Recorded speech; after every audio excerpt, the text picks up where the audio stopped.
said to Michaela, "Oh gosh, I am sorry about that. What a terrible job." This tower was a monumental failure from the start. For over 800 years it was dying, and by 1990, the world's most famous architectural mistake was just one stiff breeze away from collapsing into a pile of marble dust. Today, you are going to hear the real story of how a tower built on soft mud leaning at a terrifying angle somehow survived. It all started in 1173 when the people of Pisa wanted a giant bell tower next to their cathedral. Everything sounded perfect until workers hit the ground with their shovels. They stacked floor after floor of marble, and everything looked fine until they reached the third level, only 5 years into construction. Workers noticed the tower wasn't standing straight. It's just a tiny lean, nothing huge. The builders tried to compensate. They made the next few floors slightly taller on the sinking side, hoping to straighten it out. Spoiler, it didn't work.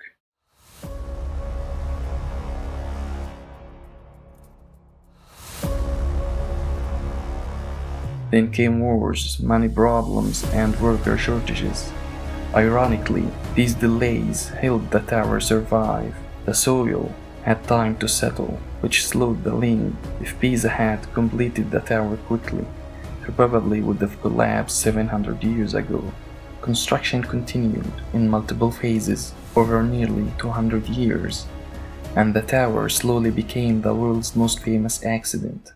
This brings us to the most important period in the tower's life, the 1990s. The tower was leaning at 5.5 degrees.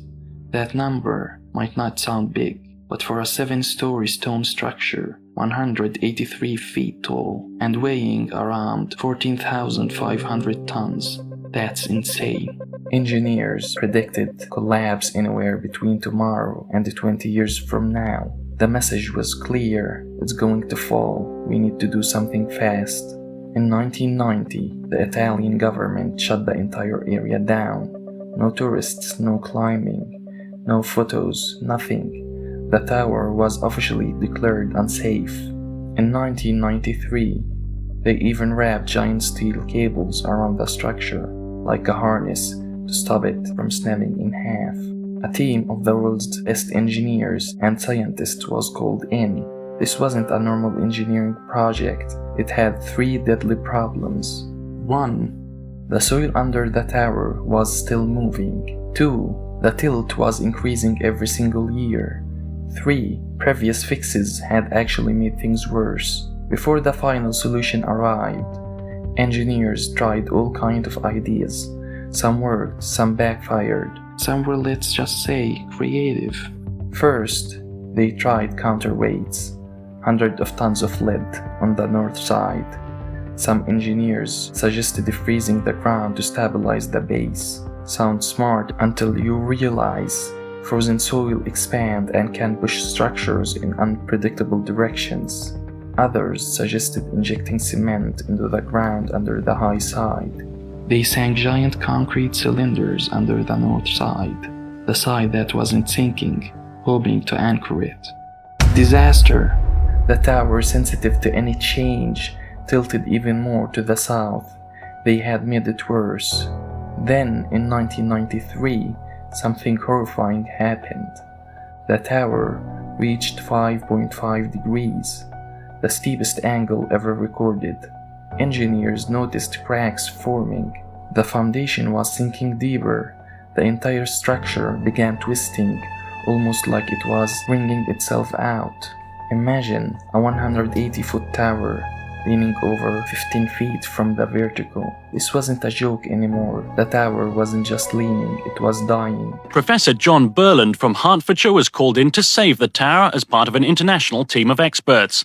He found soft ground was causing what's become the most famous example of subsidence, and came up with a brilliantly simple solution. The situation felt hopeless until an engineer named John Burland suggested something completely backwards. Let's dig. More specifically, Let's remove a tiny amount of soil from the higher side of the tower. The logic was simple. If the tower is leaning one way, allow the other side to settle slightly, slowly pulling it back. The idea was hated at first. What if digging makes it fall faster? What if the soil caves in? What if we destroy everything? The debates went on for months. Eventually, the engineering board approved it with one condition: do it carefully. In 1993, they began one of the most delicate engineering operations ever attempted. They drilled dozens of long-angled tubes under the north side foundation. They removed tiny bits of soil, literally a few handfuls at a time. They would dig for a few hours, then stop for months. Sensors measured every microscopic movement. Over 18 months, they removed just 38 cubic meters of soil, the size of a small shipping container. Slowly, the lean decreased from 5.5 degrees to 4, and finally to 3.97 degrees, the same angle it had in 1838. By 2001, the operation was complete. For the first time in centuries, the tower was stable. After stabilizing the lean, engineers removed the steel cables and the concrete supports. They drained the water that had been sitting under the foundation for centuries. They cleaned the marble. The tower was officially declared safe for at least 200 more years. Not bad for a structure built on clay and sand. Millions of people visit every year.